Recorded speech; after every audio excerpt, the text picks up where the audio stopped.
sendo uma alegria, assim, para mim e para toda a equipe da Severina Companhia de Teatro, integrar a programação desse encontro de grupos de cultura tradicional aqui da nossa cidade. A gente está abrindo o ano, como a Érica falou, com esse projeto, Bumbá Saberes Brincantes. É um projeto de mapeamento de memórias da nossa cidade, né, para registrar as memórias da brincadeira do boi jacá.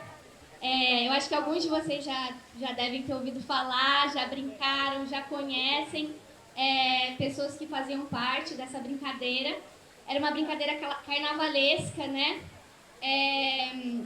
Enfim, a gente está fazendo uma série de ações para buscar pessoas que tenham essas memórias para nos contar, para gerar um espetáculo e um mini-doc, um mini-documentário sobre essa brincadeira. Então, essa é a nossa abertura do projeto. Ao longo dos meses vão ter várias ações na cidade. A ideia é a gente ocupar a cidade, despertar a memória da cidade, memória brincante.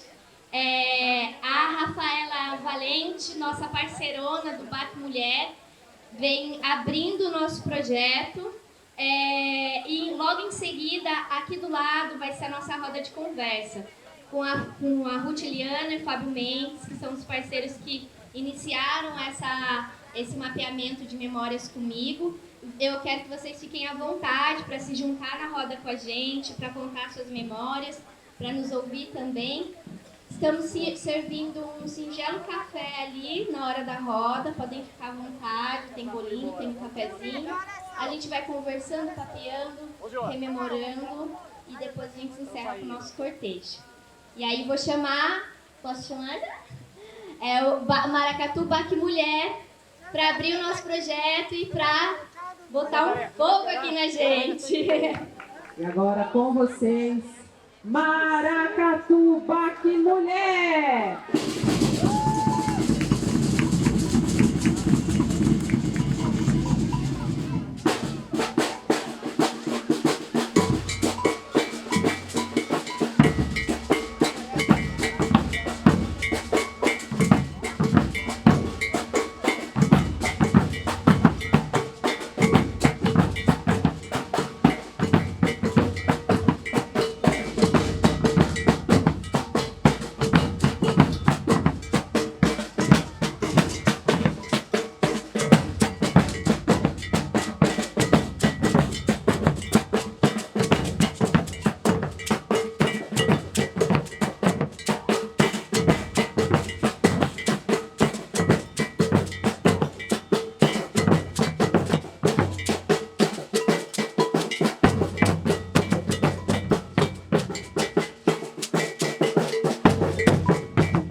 popular, estudando as histórias do boi, né, que é uma manifestação popular que tem em todo canto do Brasil. É Fumba Meu Boi, é boi bumbá, é boi de mamão, é boi lelé, é boi de matraca, é boi de polvo, é boi das conchas, é boizinho, e o boi jacá, né? Então a gente brinca na história que a gente conta, né, que esse boi ele é um boi de festa, um boi festeiro, porque ele está em todos os ciclos quase, né, das festas tradicionais. Então ele está no ciclo de São João, São Pedro, ele está no ciclo do Natal, ele está no ciclo do Carnaval, ele está nos seus próprios ciclos, né, de acordo com a região do Brasil. Ele também está em várias regiões, né, em várias cidades, ele tem vários nomes. Pega lá e vem aqui. Então é um boi que ele vai brincando no Brasil inteiro.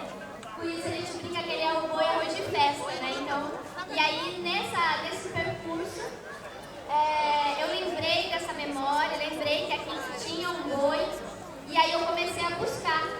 Nisso eu encontrei a Ruth Liana e o Fábio Mendes, que são os nossos convidados dessa roda de conversa. Também Pega o bolo lá e vem aqui, por favor. É importante no momento brasileiro a questão de recuperação da alegria, onde a esperança e dias melhores chegam. E isso passa pela coisa do brincar. Em tempos passados, o carnaval saía do Alto Tabaú, mais ou menos na altura da casa do Fábio. E o boi, ele vinha para cá, para onde estamos hoje. Então o dia de hoje, para mim, é muito significativo, porque trazemos de novo esse boi brincante, esse lúdico, essa coisa saudável da cultura brasileira que nós precisamos resgatar. Então eu não quero falar muito, eu quero mesmo ver o boi virar, o boi ser ativado nas memórias, trazendo uma coisa mais importante que nós estávamos perdendo enquanto povo, que é a alegria. Então eu não quero falar muito, mas quero dizer o seguinte: nós estamos começando e iniciando um convite a Pindamonhangaba. Venha brincar com esse boi brincante. Tá bom? É isso, querida. A minha memória começa na Rua dos Andradas e termina com o convite. Pindamonhangaba, atente-se ao movimento do boi. Ele quer causar alegria e saúde às nossas emoções e à nossa vida. Ok? Muito obrigada. Obrigada, Ruth. E agora eu vou chamar o Fábio Mendes, filósofo do teatro, aqui figura famosa do Teatro Pindamonhangabense. É um amigo querido nosso também. Ele vai trazer as suas memórias, que morava ali pertinho, né, Fábio, no Alto Tabaú. Até então a gente tem registros de que essa brincadeira acontecia na altura da Rua dos Bentos, que é ali na Chácara da Galega, do São Benedito, e também ali próximo, ali no Alto do Tabaú, né, que são dois lugares que tinham essas manifestações. Eram em datas diferentes também. É importante lembrar que essa nossa pesquisa, ela nasce do zero mesmo, ela nasce de um fragmento de memória, que é essa minha memória de infância, que é muito mais poética, né, simbólica, e aí ela vem se desdobrando em arquivo, em registro, em história de fato, né? Então a gente está fazendo essa captação, montando esse quebra-cabeça, né? De fato, ressuscitando esse boi, essas memórias do boi de Pindamonhangaba. Antes de mais nada, bom dia a todos. Quase boa tarde já, né? Estou muito feliz de estar aqui com vocês. Já fui apresentado, meu nome é Fábio. Vim para cá para nós termos esse bate-papo, esse diálogo. Dentro das memórias que eu trarei a vocês, eu vou estabelecer tais memórias em 3 momentos distintos. Um primeiro momento, que é o momento da minha memória de criança. Então, eu trarei essa memória de um período em que eu era uma criança. Então, são essas memórias que eu quero compartilhar com vocês aqui. Um segundo momento, que é um momento que aqui eu ressignifico tais memórias a partir de duas leituras que eu acho que são essenciais, para a gente repensar toda essa tradição, toda essa vibração e essa vida que essa cultura nos traz. A primeira leitura é em cima do Nietzsche, um filósofo do século XIX, e a obra que eu me apoio é O Nascimento da Tragédia. Acho que para o ator essa é uma obra essencial, né, porque ele vai falar ali dos impulsos artísticos da vida, né, fazendo uma leitura de Dioniso e Apolo. E o segundo momento é uma leitura que eu fiz na obra do Serenidade, do Martin Heidegger. Então trago um filósofo do século XIX e outro que é do século XX. Quando a gente começa a descortinar a nossa memória de criança, ela tem assim, uma linha que é muito tênue entre o real e o imaginário. Então essa memória tem muito um quê de faticidade, né, apoiada nos fatos reais, e um quê de fantasia. Porque toda criança, ela enxerga ao seu redor fantasiando o mundo.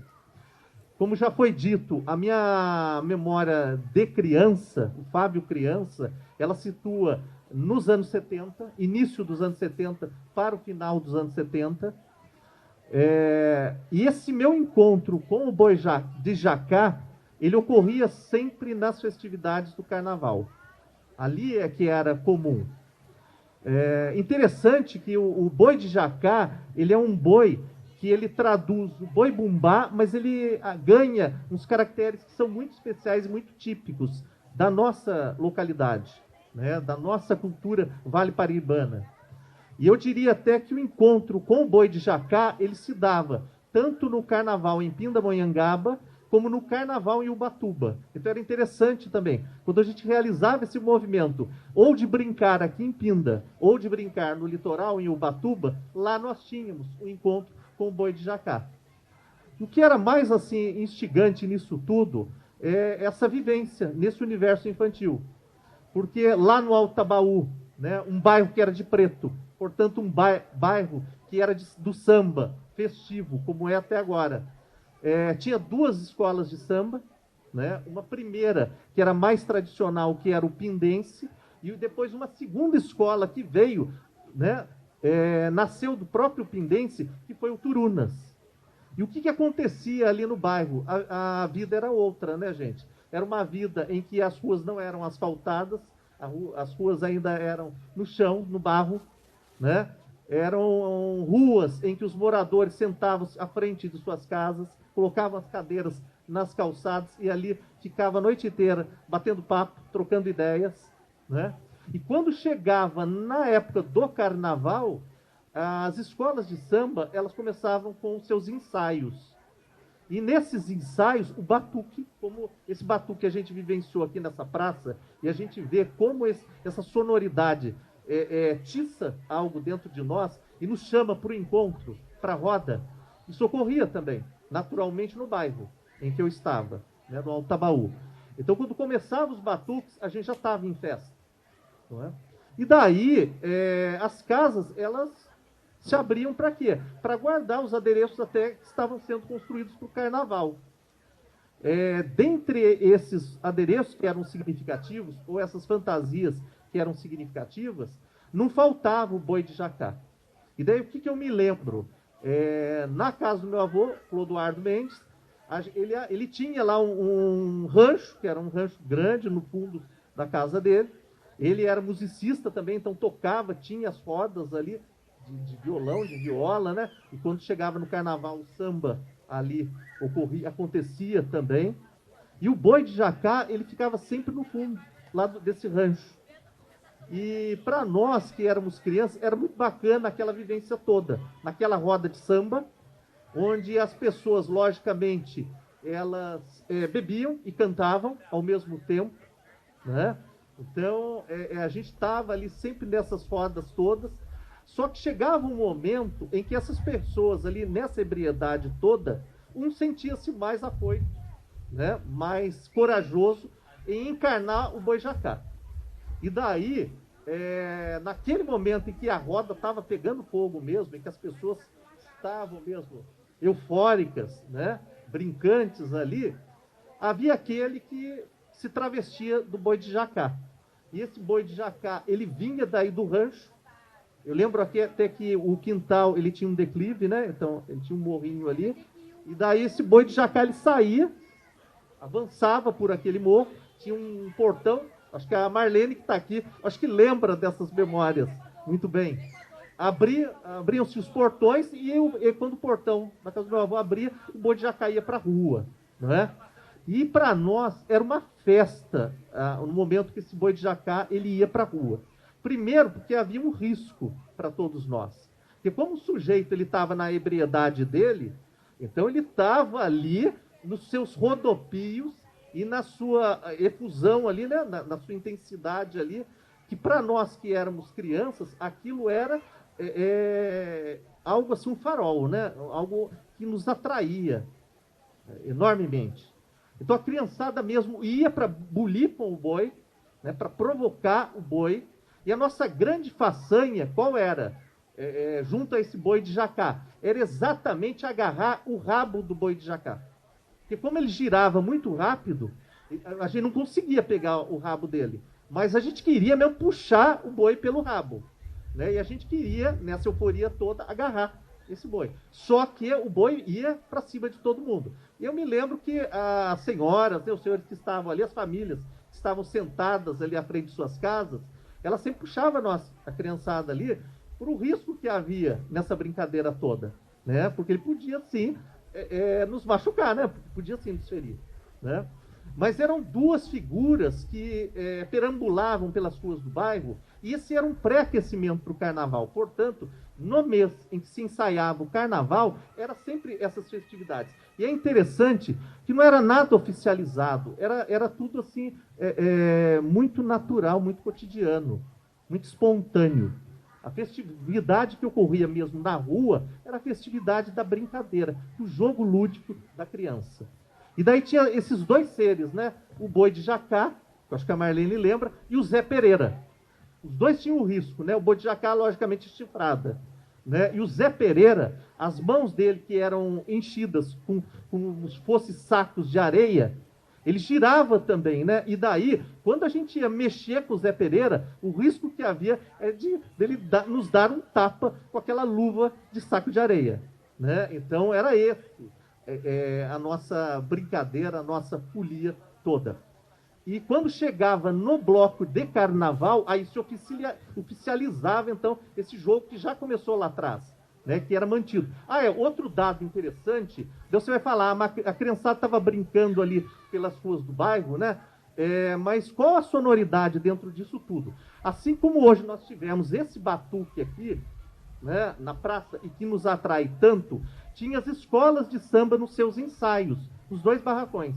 Um ensaio ocorria sempre ali no Campinho do Tatá, onde agora a gente tem a quadra coberta ali, né, mas era ali atrás, no Campinho do Tatá, e o outro era ali na Rua dos Crentes. Engraçado que era uma rua de crente, mas na época do carnaval ela abriu espaço para ser, então, os ensaios do Bloco Pindense, né? Então nós tínhamos lá os passistas, né? As mulheres que tinham samba no pé. Então todos essas figurações estavam ali conosco, né? E o boi de Jacá, logicamente, ele atuava dentro dessa percussão toda, desses batuques todos, né? Então, era muito gostoso, muito divertido, era uma experiência única. E quando que se consagrava tudo? Tudo se consagrava, né, no dia oficial, que eram os 3 dias reservados para o desfile aqui na Praça Monsenhor Marcondes, nessa Avenida Nossa Senhora do Bom Sucesso. E daí o boi de Jacá, ora ele vinha em algumas escolas de samba, como é o caso do Pindense ou do Turunas, em que fazia menção a essa alegoria, que era tão própria ao carnaval. Em alguns sambas enredos, por sinal, eles já em seus versos traduziam a presença dessas duas alegorias, tanto do Zé Pereira como o boi de Jacá, como uma tradição que era própria do carnaval, né?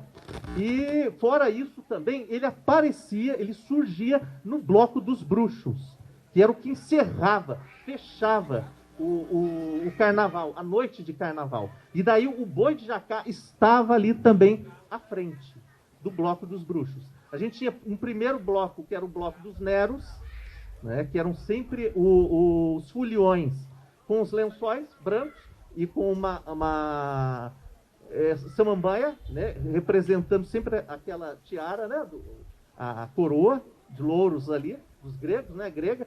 Então eles adentravam e depois atrás deles vinha o bloco dos bruxos, com todas as suas bruxarias. E era aquilo para nós que éramos crianças, aguardávamos ansiosamente por aquele último momento, que era um momento de sombras, tenebroso, mas que nós gostávamos. Então, essas são as memórias do Fábio criança, né? E como que o Fábio hoje, ele ressignifica tudo isso, tá? Então, eu vou tomar a leitura aqui de duas obras. A primeira, O Nascimento da Tragédia, que é do Nietzsche. O Nietzsche é um pensador do século XIX, tá? Por que eu trago essa obra em específico? Porque ele fala de dois instintos artísticos, portanto, dois instintos que são próprios de nós enquanto seres humanos. Então ele concebe a cada ser humano como um artista por natureza, e ele vai falar que dentro de nós estão presentes esses dois instintos. O instinto natural apolíneo, que vem do deus Apolo, que é o deus solar, e o instinto natural dionisíaco, que vem de Dioniso, o deus das sombras. Qual seria a grande diferença entre um e o outro, né? O Nietzsche fala, para a gente sentir como esses instintos se dão dentro de nós, é pensar duas situações que são fisiológicas, mas que estão presentes em nós. Apolo é o sonho, são as figurações, aquilo que nos acalenta, né? Nos dá uma certa tranquilidade, né? Quem de nós não gosta de sonhar? E Dioniso seria o deus da embriaguez. Quando estamos no estado de embriaguez ou embriagados, a gente não se dá muito, não tem muito controle sobre as nossas próprias forças, né? Agora, a grande diferença entre um e o outro é que, enquanto Apolo, esse deus solar, que é o deus da medida, da harmonia, do equilíbrio, né, da ordem das coisas e tudo mais, enquanto a gente tem esse deus oficializado no Império Grego, né, que é um império ocidental, você tem Dioniso, que é um deus bárbaro, que é um deus que vem da Ásia Menor, portanto um deus estrangeiro, né, mas que ele representa o oposto de tudo isso. Apolo seria a nossa pulsão, o nosso instinto, essa vitalidade, essa força incontrolável que está presente em cada um de nós, né? E daí ele vai falar, esses dois impulsos estão presentes em nós. Eu vejo que as festividades do Boi de Jacá, aqui em Pindamonhangaba, elas traduzem perfeitamente essas duas figurações que o Nietzsche traz dentro da sua obra. De que maneira, pessoal? Eu acho assim que o Boi de Jacá, que ocorria nos blocos tradicionais, que estavam ali como figurações, né, de um samba-enredo, são as formas apolíneas desse Boi de Jacá, não é? E a forma maior que Pinda consagrou, essa forma maior apolínea que Pindamonhangaba consagrou, é o bloco exatamente dos Neros, que era esse bloco que já por si só já traduzia o grego, já traduzia a luz, a harmonia, né? Ou seja, o equilíbrio, né? E é interessante, inclusive, que as pessoas que participavam do bloco dos Neros geralmente vinham de uma classe que tinha um status social superior, né? Então, as pessoas que vinham, que aceitavam estar no bloco dos Neros, de cara limpa, geralmente era esse pessoal, né, que figurava ali dentro da cidade, que tinha umas determinadas posições que eram importantes, digamos, né? Mas, ao mesmo tempo que esse Boi de Jacá se consagrava nesse movimento apolíneo, a gente tem um outro movimento que já é de sombras, que é de descontrole, mas que é de alta vivacidade, de alta embriaguez, que é o bloco dos bruxos. E aí, o Boi de Jacá, ele estava presente nesse bloco ali. Ali vinham as feitiçarias, né? As pólvoras explodindo, coisa e tal. Então ali nós tínhamos um contato com o nosso lado obscuro. Era um lado também desregrado, desenfreado. Inclusive eu lembro, tinha sempre o cordão, né? As cordas, né? Que não permitiam dar passagem. Então você tinha o bloco transitando no meio da avenida e nós, enquanto público, ficávamos ali comportadamente assistindo os blocos através daquela corda. Quando chegava o bloco dos bruxos, esses limites eles eram rompidos. Você já não tinha mais esses limites. A avenida ela se dissipava, ela se misturava com a multidão. E é interessante que quando Nietzsche fala do instinto apolíneo, ele fala exatamente dessa individuação. Ou seja, o apolíneo ele dá a nós uma cara de individual. E assim acontecia no Bloco dos Nerds. A gente olhava as pessoas que eram do Bloco dos Nerds, a gente sabia identificar cada uma delas. Agora, o Dioniso não. O Dioniso nos une ao uno primordial, que é essa natureza brutal, selvagem, bárbara, incontrolável. E quando chegava no bloco dos bruxos, aí você não identifica quem é quem. Aí estão os verdadeiros mascarados, os ditirambos, por assim dizer, de Dioniso. Ou seja, essas pessoas que mostram a que viemos. Né? Então essa é uma primeira chave de leitura que eu tenho. E a segunda chave de leitura que eu gostaria de compartilhar com vocês aqui é da obra Serenidade, do Martin Heidegger. Esse já é um pensador do nosso século XX. Essa obra Serenidade, ela surgiu do quê? O Heidegger é chamado para uma festividade, para uma celebração de um músico germânico, né, que tinha acabado de falecer, mas que ele quer prestar uma homenagem a ele. E ele fala o seguinte, olha, esse espaço aqui, que é um espaço de celebração, é o melhor espaço para estarmos pensando, refletindo sobre a vida, sobre as coisas, sobre o mundo. Né? E daí ele passa a tecer naquela conferência que ele dá, e que mais tarde se traduziu num livro, que é essa obra, Serenidade, que eu indico também essa leitura, tá, para vocês, onde ele vai falar de dois movimentos que nós temos e que a gente tem que resgatar na vida. Ele vai falar o seguinte, o nosso mundo, esse mundo aqui, nosso, é o mundo do pensamento calculista. O que é o pensamento calculista? É esse aqui, que mensura tudo. Né? É o pensamento pragmático, é o pensamento utilitarista, que na verdade é um esvaziamento do pensar, propriamente dito. Não é bem um pensar. Quando a gente está aqui sempre nesse movimento de cumprir tarefas, de ser esse homem ordeiro do mundo do trabalho, a gente está matando o que há de essencial em nós, que é a nossa humanidade. Porque a gente já está adentrando um mundo que é maquínico, que é o mundo da alta tecnologia, que é o mundo técnico da tecnologia. E daí o que o Heidegger vai falar? O Heidegger vai falar, o nosso movimento tem que ser um movimento inverso. Né? Tem que ser um movimento de resgate, de busca desse pensamento, que é um pensamento reflexivo. Mas o pensamento reflexivo é o seu estado fisiológico, que já o faz pensar. Então, esse pensamento que ele chama de pensamento reflexivo, ele está nas festas, como hoje aqui nós vivenciamos. Interessante que eu estava aqui sentado, né, e eu vi, quando começava todos os batucos, ou a cantoria, ela se acelerava, ou tinha mais intensidade, as pessoas já eram atraídas. Então, naturalmente, na arte, e ele vai falar, a maior forma da gente ter um pensamento reflexivo é a vivência dentro da arte. Porque aí, os nossos estados fisiológicos, eles são chamados para um estado que é o emocional, que é o da sensibilidade. Então, aí, a gente vai ter contato com aquilo que, nossa, é verdadeiramente essencial. E eu acredito que a festa do boi de Jacá, ela trazia e traduzia exatamente isso tudo. Daí, dentro desse aspecto da festa do boi de Jacá, eu quero só trazer um elemento que eu acho que é poderoso e que é forte. Tanto as festividades do boi bumbá, como as festividades do boi de Jacá, elas estão muito associadas a esse universo do trabalho, do sustento. Tá? Então, tanto a figura do boi, quando começa nas folias ou nos altos, né, do boi de bumbá, você tem esse alto para representar o mundo do trabalho, onde o boi é uma economia forte, pesada, é dali que o homem mantém o seu sustento, e ele é valioso.